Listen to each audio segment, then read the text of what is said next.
Vamos a mais um vídeo de compartilhando a minha leitura. Eu estou empolgado porque são muitos livros que impactam nossa vida, que mexem conosco, trazem muita instrução, ensinamento, clareza, iluminação acerca de textos bíblicos e de toda a Bíblia. Muito bom, muito bom. Leia o tanto quanto possível, leia. Ninguém perde quando lê. Nós perdemos quando paramos uma hora na frente da Netflix, nós perdemos quando paramos uma hora nas mídias sociais sem produzir e sem tirar dali alguma coisa que de fato mude a nossa vida ou que some na mudança da nossa vida, ok? Então aproveite bem o tempo que você tem, o tempo que você tem ele é valioso. Ele é valiosíssimo. É muito bom você dar valor a isso, você dar atenção a isso. Bom, gente, o livro que eu quero compartilhar com você, a leitura do livro é justamente um livro extraordinário. É um comentário da carta de Paulo aos Romanos e dentre todos os comentários que eu, Oséias, já li, esse é o que mais mexeu comigo, é o que mais, para mim, foi o mais profundo, porque ele atualiza a nossa vida, ou seja, quando você lê, você sente isso na sua geração, você sente que aquilo é uma realidade em nossa geração. É justamente este livro aqui, ok? Estudos Bíblicos Expositivos de Romanos ou em Romanos de Robert Charles Sproul. Robert Charles Sproul, um homem muito profundo, muito sábio nas escrituras sagradas. Então, eu te recomendo demais este livro. Você que ama a carta aos Romanos, você que quer ler com mais entendimento a carta aos Romanos, entenda uma coisa, gente, as pessoas falam assim, eu não preciso de um livro para poder ler a Bíblia. Concordo com você, você não precisa.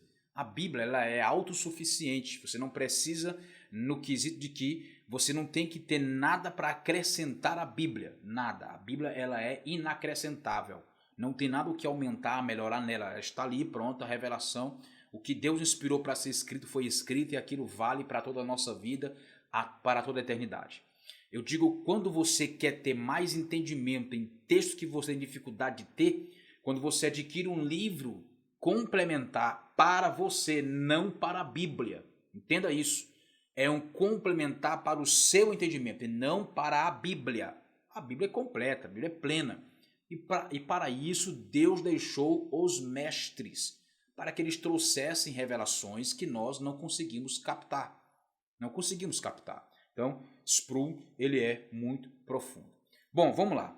Qual foi o trecho que eu selecionei para falar com você? Aqui tem muita coisa boa. A gente vai falar mais vídeos, gravar mais vídeos só sobre esse livro. Esse livro ele é muito poderoso. No capítulo... Qual é o capítulo, meu Deus? Eu não observei. É o primeiro capítulo aí, nas saudações. As primeiras páginas do livro, né? Capítulo 1, saudações, a página 18, 17 e 18. O versículo 5 de Romanos, capítulo 1. Eu vou até ler todos os versículos que falam desse comentário, dessa exposição de Sproul aqui. Capítulo 1 de Romanos, um dos capítulos mais impactantes que temos é o capítulo 1 de Romanos e tem uma classe na sociedade que odeia esse capítulo. E você vai entender na leitura. Vamos lá, capítulo 1, versículo 1 fala assim: Paulo, escravo de Cristo Jesus, apóstolo chamado, separado para o evangelho de Deus, o qual ele prometeu anteriormente, por intermédio dos seus profetas, nas escrituras sagradas, a respeito do seu filho, que veio da descendência de Davi, segundo a carne. Esse versículo é muito profundo. Que foi designado Filho de Deus em poder segundo o Espírito de santidade. Existe um Espírito de santidade que é o próprio Espírito Santo. É ele operando em santidade na nossa vida. Pela ressurreição dos mortos, Jesus Cristo, nosso Senhor, veja só, que foi designado Filho de Deus em poder segundo o Espírito de santidade pela ressurreição dos mortos. Jesus Cristo, nosso Senhor, por intermédio de quem recebemos graça e apostolado para a obediência da fé entre todos os gentios, pelo seu nome, entre os quais também estáis vós, chamados de Jesus Cristo. O versículo 5 é o texto que nós vamos ler aqui. Por intermédio de quem recebemos, de quem? Jesus, que fora ressuscitado, e a sua ressurreição confirmou ser ele o Filho de Deus. Ok? Recebemos graça e apostolado, é dele que você recebe graça e é vocacionado, é nele que você é vocacionado, é nele que você é chamado, é nele que você é escolhido, é nele que Deus te separa para algo específico, para um propósito. A tua vida ministerial, vocacional, profissional está conectada em Jesus. Em Jesus. Por isso que qualquer profissão que você queira exercer, se não for uma profissão que esteja conectada a Jesus em sua vida, não vai dar certo. Vai ser só frustração. Ok? Então, descobrir o seu propósito. Então, veja só. Recebemos graça e apostolado para a obediência da fé entre todos os gentios pelo seu nome. Então, veja que colocação do apóstolo Paulo.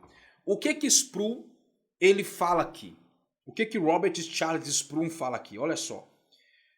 Por intermédio de quem viemos a receber graça e apostolado. Aí ele fecha o parênteses e vai dar a explicação. Paulo diz que Jesus é a fonte de seu apostolado, mas não para aí. Os apóstolos receberam graça e apostolado para a obediência por fé entre os gentios, de cujo número sois também vós, chamados para ser de Jesus Cristo. Versículo 5 e 6, aqui ele tomou mais o versículo 6. Paulo parte rapidamente de seu próprio chamado como apóstolo para o chamado compartilhado por todo cristão na igreja de Roma e por todo cristão em todas as igrejas. Você está incluído nisso. Em todos os tempos. A Bíblia os chama eleitos, aqueles que são chamados. A igreja é a eclesia, uma palavra grega derivada do verbo kaleo, que significa chamar. Kaleo ou kaleu, que significa chamar. E o prefixo ek, significando para fora de. Olha só, todo cristão, você, todo cristão, eu, nós, é chamado para fora do mundo, para fora da escravidão, fora da morte, fora do pecado, e para Cristo e para o seu corpo, que é a igreja. Paulo não é o único a ser chamado. Todos os que verdadeiramente fazem parte da igreja foram chamados para fora separados pelo poder do Espírito Santo. Somos chamados para ser o quê? A todos os amados de Deus que estáis em Roma, chamados para ser de santos. Verso 7. Essa é a sua vocação, a minha vocação, a nossa vocação. Então veja bem, qual é a vocação que todos nós temos em comum? Porque nem todos são chamados para ser pastor, para ser evangelista, para ser mestre, para ser apóstolo, para ser profeta. Nem todos são. Alguns dentre a igreja que Deus deu para a igreja, administrar a igreja, conduzir a igreja, cuidar da igreja, a esposa de Jesus. Mas nem todos têm essa vocação. Já pensou se todo mundo fosse pastor? Se todos fossem evangelistas? Se todos fossem apóstolos? Se todos fossem profetas? Ou seja, era um corpo de um membro só? Era um corpo com uma única função? Mas o corpo tem vários membros e cada membro tem sua função, assim a igreja. Agora, para o que nós todos fomos chamados? Para sermos santos. Irmão, isso aqui é uma vocação que todo mundo carrega na sua vida. A todos os que estáis em Roma, amados de Deus, chamados santos, graça e paz a vós da parte de Deus, nosso Pai, e do Senhor Jesus Cristo. Então, se existe uma vocação que todos nós carregamos, essa é a vocação para sermos santos. E eu te digo, eu ouso dizer que a vocação para ser santo, ela é mais importante do que a vocação ministerial. Ela vem antes da vocação ministerial. Deus te abençoe, Deus te dê graça. Até o próximo vídeo falando de mais um livro ou desse livro aqui, mais um trecho importante para somar na sua vida. Paz.